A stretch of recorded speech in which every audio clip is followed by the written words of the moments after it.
You want to hear a quick story time about tour and my voice? Yes? Okay. So quick story time. Justin reminded me of this. I kind of blocked it out my memory a little bit.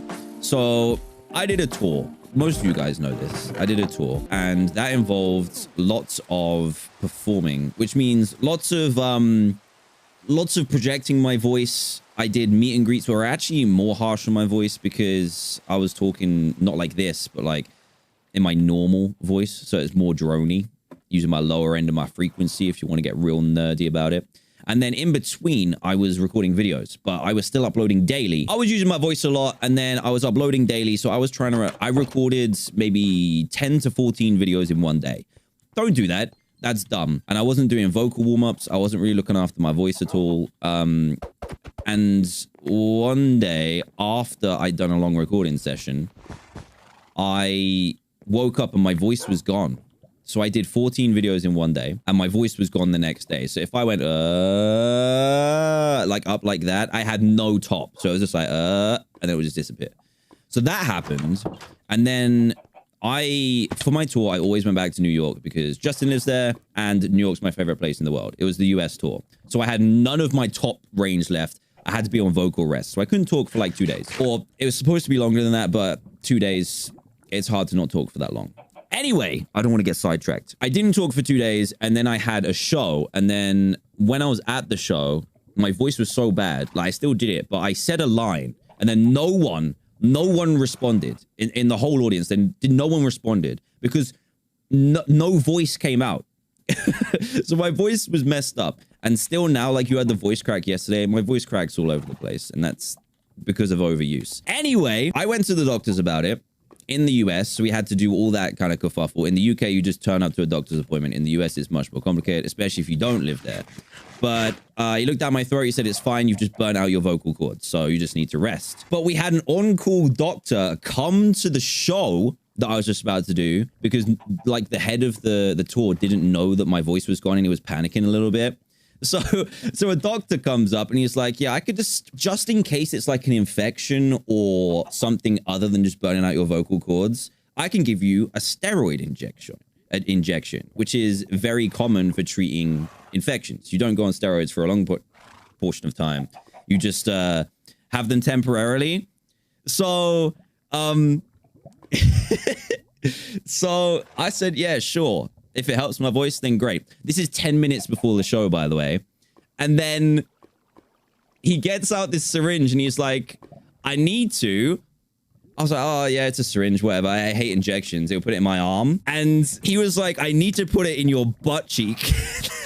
No joke. It had to go in my butt cheek, right?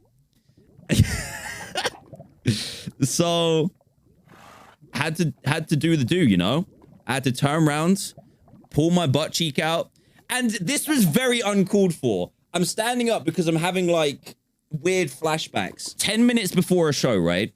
I had to get my butt cheek out. And then he says, oh, you're small, aren't you? Why would you say that? He said I had a small butt. He said I had a small butt. And, and then stabbed me with the steroid. It was fine. Your butt's a big muscle. It didn't hurt that much. And then after saying that, he said, oh, by the way, when is your show? And I said, in 10 minutes. 10 minutes. And he was like, oh, like his face changed, right? His face changed. He was like, oh, because your leg's going to go dead for like 30 minutes to an hour. You may feel just like your butt and your leg will go numb. And I was like, what do you mean? Obviously, I didn't shout that at his face. I was like, oh, well, nothing's going to change because it's already, the stuff's already in my system. And if you imagine like a theater, so I don't even know how do I even describe it? So let me go to my big camera quick. So imagine this is a stage, right? This is a stage. No, this is a theater. This is where all the seats are. Stage is up here. At the beginning of my show, I had to run from the back of the stage, from the back of the theater to the front of the stage. 10 minutes. And he said, your butt's gonna be dead and your leg is gonna be dead for the next hour. 30 minutes to an hour. I run down and I'm like limping. It's so weird. Like no one could tell. But it was just, I never shared that story. I obviously blocked it out of my mind. But yeah, that happened. That happened. I blocked it out of my memory, and then Justin reminded me because he was at that show. It was in Detroit. If you went to the Detroit show, I had a dead butt. That's it. What's this bum story about? Oh God. I get my butt cheek out, just the one, and then he said, "You're small, aren't you?" There was no need. There was no need at all. Wait. He was talking about your bum, wasn't he? Yeah, he was. Okay. He was there. Not. Yeah.